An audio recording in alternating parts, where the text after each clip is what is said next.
Je m'appelle David Ken, je suis photographe depuis un peu plus de 40 ans. J'ai démarré dans la mode, j'ai fait pas mal de pubs et j'ai créé il y a une quinzaine d'années le LOL Project qui est la plus grande galerie d'éclats de rire au monde aujourd'hui avec plus de 35 000 portraits. Mais en fait, mon vrai jardin secret, c'est la street photographie, tout simplement.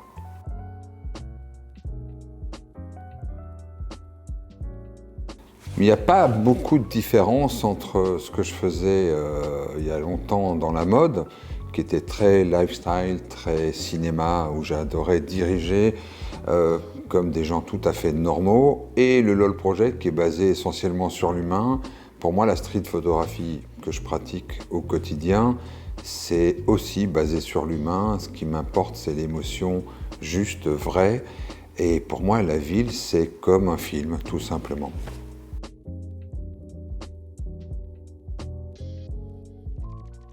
Alors c'est une bonne question, mais vraiment, sincèrement, j'ai jamais vraiment eu de mauvaise expérience dans la rue. C'est tout simplement la manière dont on est. Si on photographie avec bienveillance, les gens ressentent ça. Alors bien sûr, vous pouvez tomber sur des gens un peu bizarres, mais j'ai pas de souvenir d'une confrontation. Quand j'aborde quelqu'un, il me dit oui, il me dit non. Si c'est non, mais c'est pas grave. On passe au suivant. Et le fait aussi de partager ensuite mes images via mon compte Instagram, j'envoie toujours les images, donc il y a un échange. Il y a plein de gens qui m'écrivent parce que je les ai rencontrés, je leur ai envoyé un portrait, et donc non, ça se passe plutôt bien.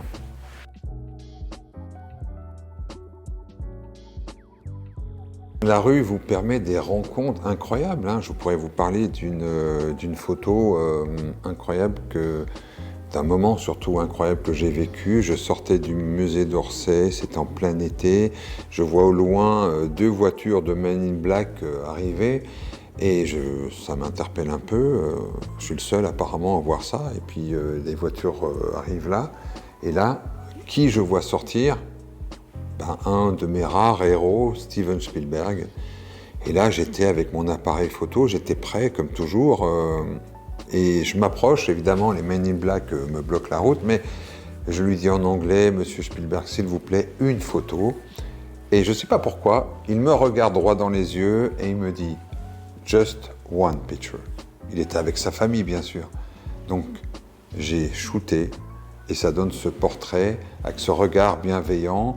Voilà, vous rencontrez quelqu'un que vous admirez, et en fait, quand vous faites ce portrait, vous l'admirez encore plus parce qu'il était simple, abordable, disponible. Et puis évidemment, j'ai fait qu'une photo, mais quelle photo!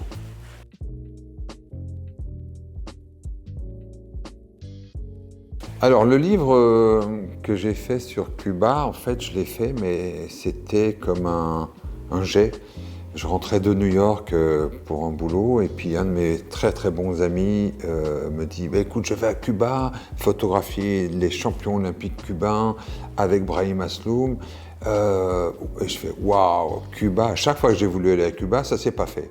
Et là, il me fait prends un billet d'avion, il vient avec moi. Et en une seconde, j'ai pris un billet d'avion, j'ai suivi mon pote Karim. Et comme je connais bien Brahim Asloum, qui est quand même le champion olympique, le champion du monde de boxe, écoutez, j'ai pu pénétrer grâce à Brahim dans des endroits incroyables où même les reporters cubains ne peuvent pas aller. Donc j'ai pas eu de problème, j'étais tellement entouré de champions que j'ai pu aller faire des images de combat, des images dans les vestiaires, vraiment les vestiaires.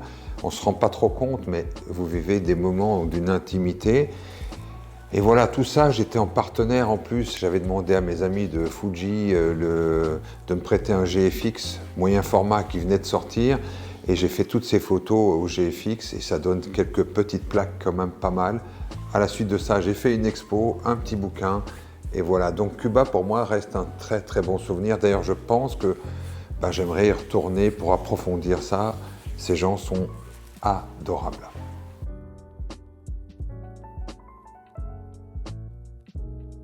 C'est une très bonne question.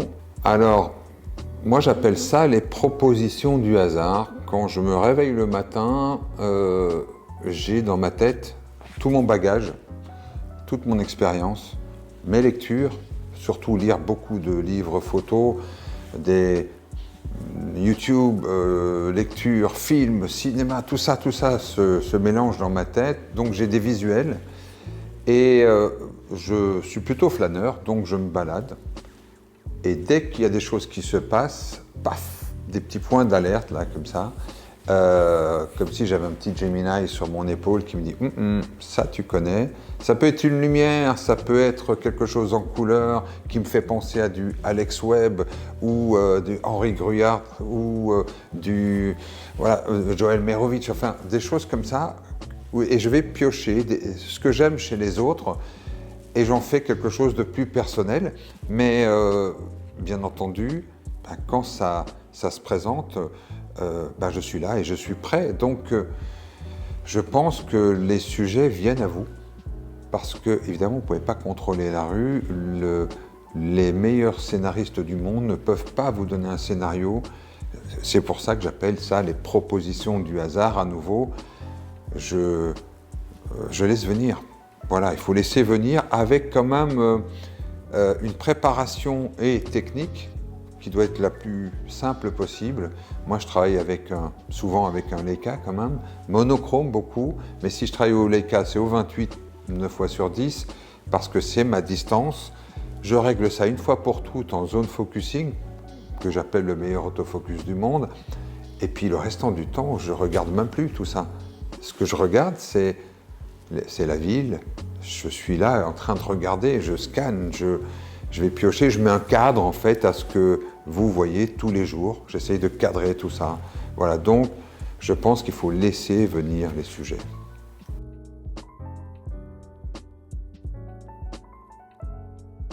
En fait, quand je sors de chez moi, au début, je sors comme tout le monde. On n'est pas bien réveillé, on va se prendre un café ou autre. C'est pas je sors, je suis street photographeur. Non, c'est quelque chose, c'est un processus. Moi, je mets pas d'oreille, de musique, de ceci. J'écoute, je hume, je sens le pouls de la ville. Donc, et petit à petit, je commence à redevenir et à devenir street photographeur, c'est-à-dire vraiment à l'écoute, concentré. Et c'est là où c'est délicieux parce que vous êtes seul au monde, vous marchez. Je suis un vrai roi des bitumes, donc quand je dis marcher, ça veut dire une sortie street, c'est minimum 20, 25, 26 000 pas. Voilà, donc je marche, je flâne, j'observe. Et parfois dans les mêmes endroits, je repasse une fois, deux fois, mais c'est pas la même lumière, c'est pas les mêmes gens. Donc voilà, il faut rentrer dans une atmosphère, rentrer en soi, et là, ça devient très jouissif.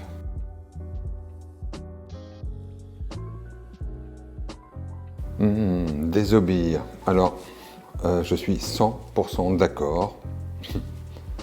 Je désobéis tous les jours. Donc,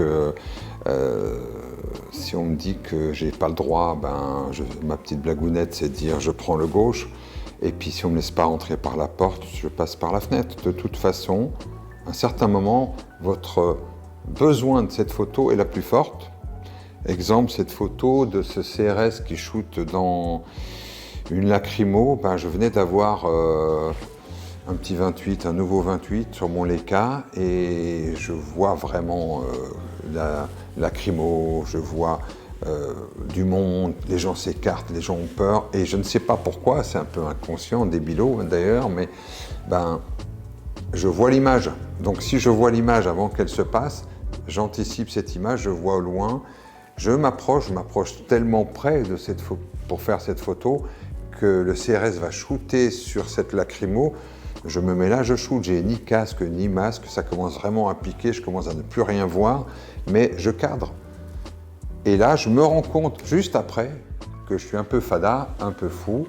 Je regarde un photographe qui est sur ma droite de l'AFP qui me dit t'as un problème, et je m'en vais.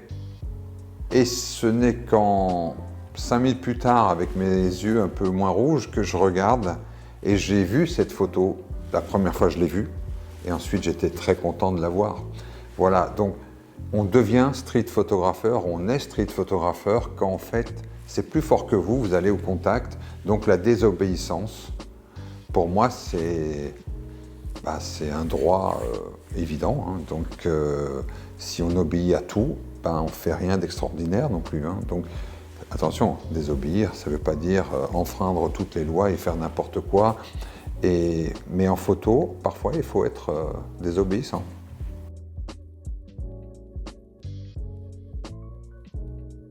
Un peu comme tout le monde, au début on imite, hein, on regarde, on essaie de comprendre pourquoi ce livre, cette expo, pourquoi je vais au jeu de paume et je fais waouh devant une expo, mais pourquoi cette photo? Et petit à petit, vous commencez à faire un cadre et vous prenez un peu à gauche, à droite et vous faites un peu votre propre tambouille. Alors c'est très prétentieux de dire ça c'est mon style, c'est aux autres à définir mon style d'ailleurs.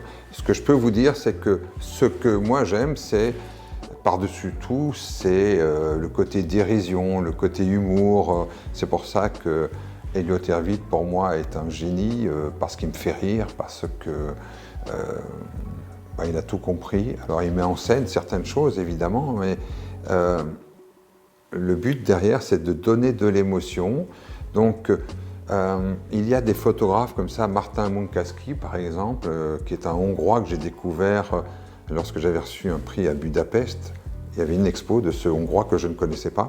Depuis, il y a un très beau livre qui est sorti, mais ce type faisait des photos en mouvement que je ne pourrais pas refaire. Sauf que lui, il faisait ça avec un Leica ou un Rolleiflex. Vous imaginez, nous aujourd'hui, on a la technologie qui nous permet de faire tout rapidement, en mitraillant si on veut et autres. Il ne faut pas oublier que ces gens-là, ils avaient un tel œil, ils avaient un pif, je vais dire, mais au-delà de ça, ils anticipaient, ils cadraient, ils réfléchissaient. Paf, ce type-là a sorti des plaques hallucinantes. Donc je vous conseille d'ailleurs d'aller voir son travail, Martin Munkaski. Et j'en ai plein d'autres, évidemment, je ne pourrais pas tous les nommer. Winogrand, Cartier-Bresson, hein, comme tout le monde, mais il y a une chose qu'il faut quand même se dire, c'est que le style, c'est les autres qui vont vous le donner finalement. Le seul style que je pourrais me donner, c'est je rêve des photos que je ne peux jamais refaire. Donc c'est pour ça que je fais beaucoup de photos en passant, des photos où je déclenche des choses, mais en aucun cas des photos posées où je peux revenir le lendemain et faire la même photo posée. Pour moi, un coucher de soleil, c'est très bien quand vous l'avez vécu, mais si vous m'en montrez 52 pendant une soirée pour vous montrer ce que vous avez fait en vacances, ça me saoule. Pour moi, c'est de l'émotion pure, du rire, de la joie, de l'humour. Voilà, les ombres, lumière, voilà, il y a des choses.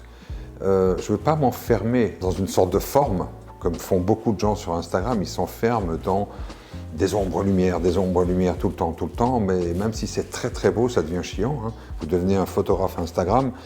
Je préfère aller vers l'humain parce que l'humain, il est infini. Et l'humain vous fait des surprises, que ce soit un enfant, que ce soit une vieille personne, que ce soit... Vous avez toute l'humanité devant vous. Je préfère penser que je suis un photographe humaniste et juste témoin de ce temps. Voilà.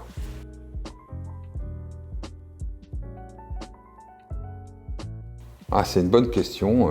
C'est quoi ma limite dans la rue? Je vous dirais, j'ai aucune limite dans la rue. C'est ma ligne, c'est simple, c'est bienveillance. Si la photo que je fais où je suis en train de photographier quelqu'un qui est en pleine déchéance, c'est pas de la bienveillance, c'est du voyeurisme. Alors vous allez me dire, les photographes de rue sont tous voyeurs, hein, peut-être, mais je veux toujours que ma photo reste bienveillante. Parfois c'est un peu limite, hein, mais c'est de l'humour. Mais c'est comme si je photographiais mon père, ma mère, ma sœur, et que je me dis non, mais là, je la passe cette photo. Voilà, c'est ça ma seule limite en fait. Mais sinon j'en ai aucune. Hein. C'est votre seule limite, c'est vous-même. Hein.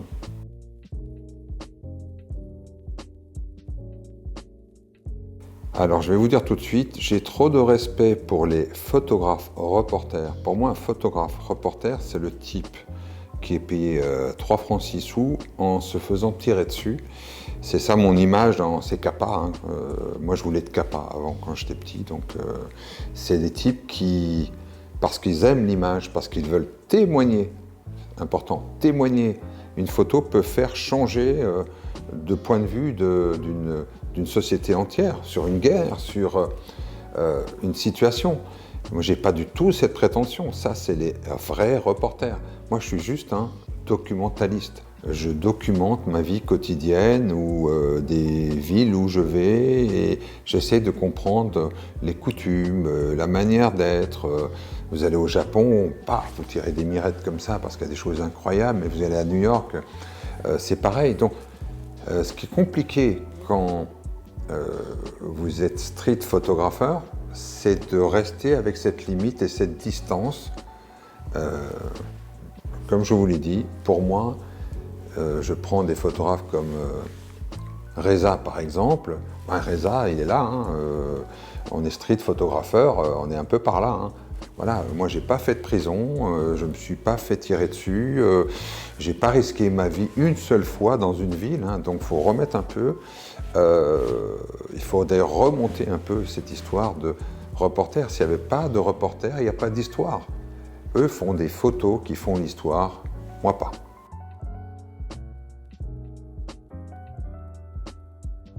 Alors, ma chaîne YouTube qui est très jeune, hein, donc c'est un peu mon petit jardin secret où je me suis dit, bon, après 40 ans de métier, comme je vous l'ai dit, ben, vous accumulez quand même une sacrée expérience, que ce soit des histoires à raconter, techniques aussi que vous avez acquises, que ce soit du studio, de la rue, de l'expérience, de la mode, de la pub, etc.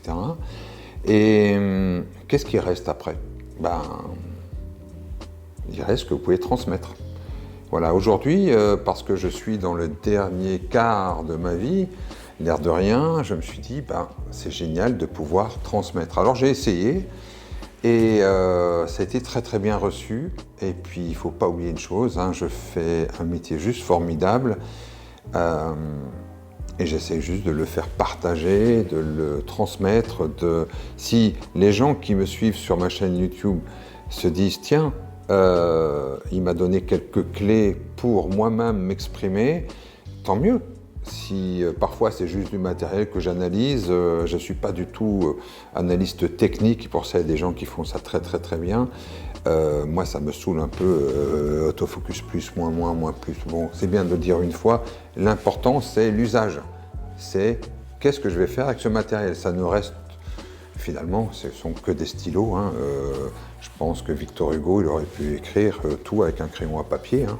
Il n'avait pas besoin d'avoir un Mont Blanc qui coûte 10 000 € non plus. Hein, voilà. Donc, les outils, j'en parle un peu. L'expérience, j'essaye d'en parler beaucoup. J'explique comment je fais quand je rencontre quelqu'un. Et parfois, en tout cas, les commentaires fantastiques que je reçois, ben, j'essaie d'y répondre personnellement. Et puis, ça crée une connexion. Et ça devient mon petit jardin secret. Donc, en tout cas, merci à tous ceux qui me suivent et puis tous ceux qui m'écrivent.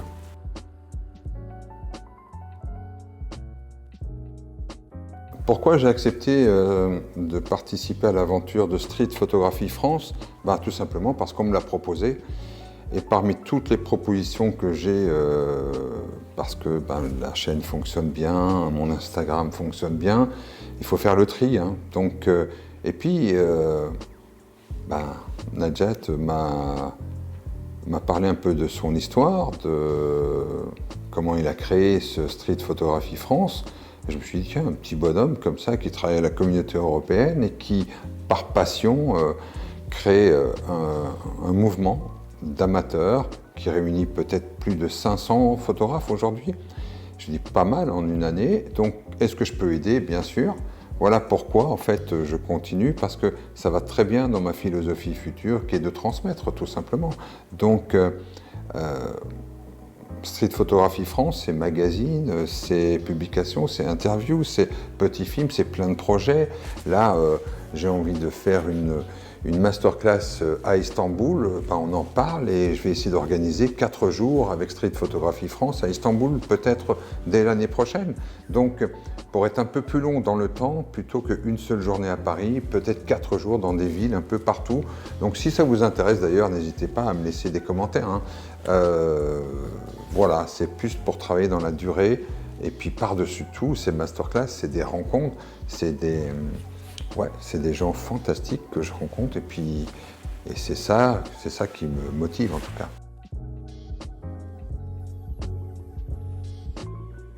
Cette photo-là, en fait, c'est à New York, hein. J'ai habité 3 ans à New York et puis j'adore y retourner. Et puis ce photographe-là, il a une dégaine, il a un look et il se balade toujours avec sa chambre, il fait des photos des passants. C'est une petite star, une petite vedette dans le coin. Et vous ne pouvez pas le photographier. Donc ça, c'est un vrai portrait à la sauvette. J'étais juste devant B&H, qui est le temple des photographes, parce que c'est un peu notre grand magasin de jouets, hein. Il y a tout ce que vous voulez à B&H. Et voilà, mais je l'ai publié. Et c'est vrai que j'aime beaucoup ce portrait, parce que c'est un portrait, pas un portrait volé encore une fois.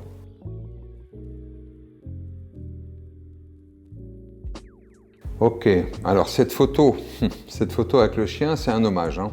C'est un hommage parce que, comme je vous le disais avant, pouf, tous les petits feux se sont allumés. J'ai vu ce chien, j'ai vu l'avenue des Champs-Élysées, les pavés, et ses 2 pieds, et ce petit chien au milieu avec sa petite tête rigolote.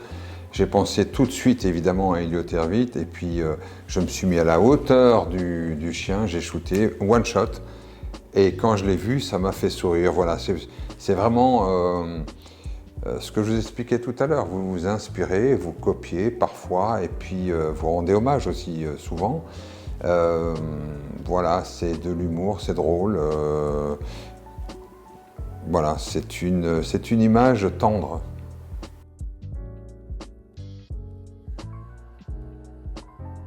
Alors l'autre photo là avec le chien qui rentre dans le cadre, qui est une photo impossible à refaire, donc la définition d'une grande photo pour moi, ou d'une plaque, hein, comme j'ai l'habitude de dire, c'est simple, je me baladais sur la pelouse des Tuileries et soudain je cadre vraiment avec mon Leica et je vois là dans le coin là quelque chose une forme qui arrive et je shoot, et en fait j'ai essayé maintenant qui s'appelle Orson, ce chien, qui voulait jouer, rentrer dans le champ, il fait ça, j'ai fait pap, genre 2-3 shoots, hein, maxi, et j'ai juste le temps de régler, mais alors c'est instinctif, parce qu'à la fin, vous connaissez bien votre matériel, c'est instinctif, soit vous allez à l'infini, soit vous allez de l'autre côté, hein. Donc j'ai eu la chance de faire très rapidement ça, et c'était net. Et cette photo, pourquoi je l'adore? Parce que je ne pourrais pas la refaire aujourd'hui, hein. Donc elle est pleine de dynamique et un côté humour un peu à l'histoire. C'est une sorte de caméo du chien qui rentre dans le champ. Voilà, c'est de la dynamique et à nouveau, c'est peut-être aussi un hommage à Elliott Erwitt comme l'autre petit chien. Donc si à chaque fois que je fais des chiens, on me dit ah, c'est comme Elliott Erwitt, bon, tant pis, hein. C'est pas comme Elliott Erwitt du tout. J'ai pas vu arriver à ce point, j'ai pas anticipé. C'est un vrai shoot réflexe. Là, vous n'avez pas le temps de réfléchir, de penser. C'est pour ça que je dis toujours, shootez. Même si vous commencez à vous dire, est-ce que je fais la bonne expo, vous pouvez tout préparer, hein. Shootez. Parce que sur un malentendu, ça passe, hein, ça fait une grande photo.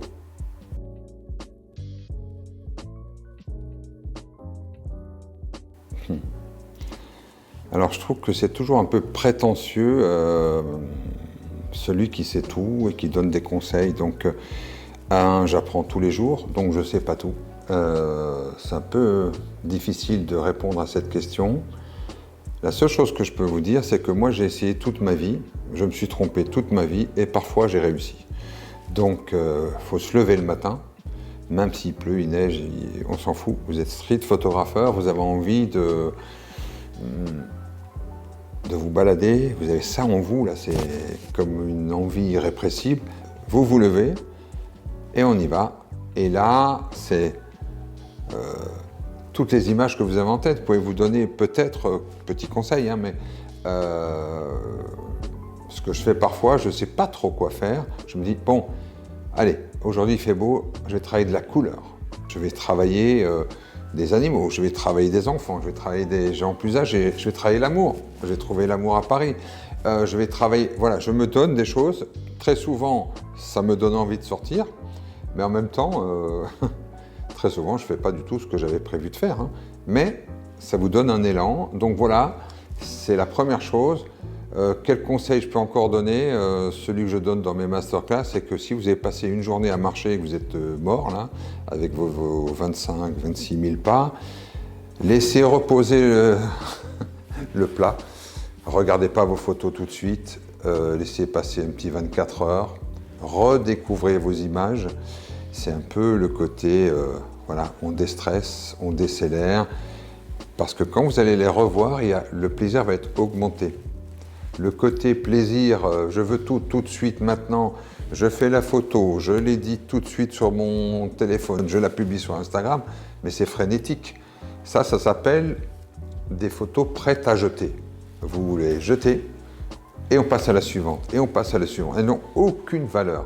Un seul conseil, faites des livres, imprimez vos photos, prenez du recul et passez un peu plus de temps dans un editing bien posé, avec votre patte. C'est dans l'editing que vous allez trouver votre style souvent, vos cadres, recadrage, traitement, etc., etc. Donc c'est très très vaste, je pourrais parler de ça pendant des heures, mais le seul conseil, sortez, hein, faites des photos, et puis surtout kiffez.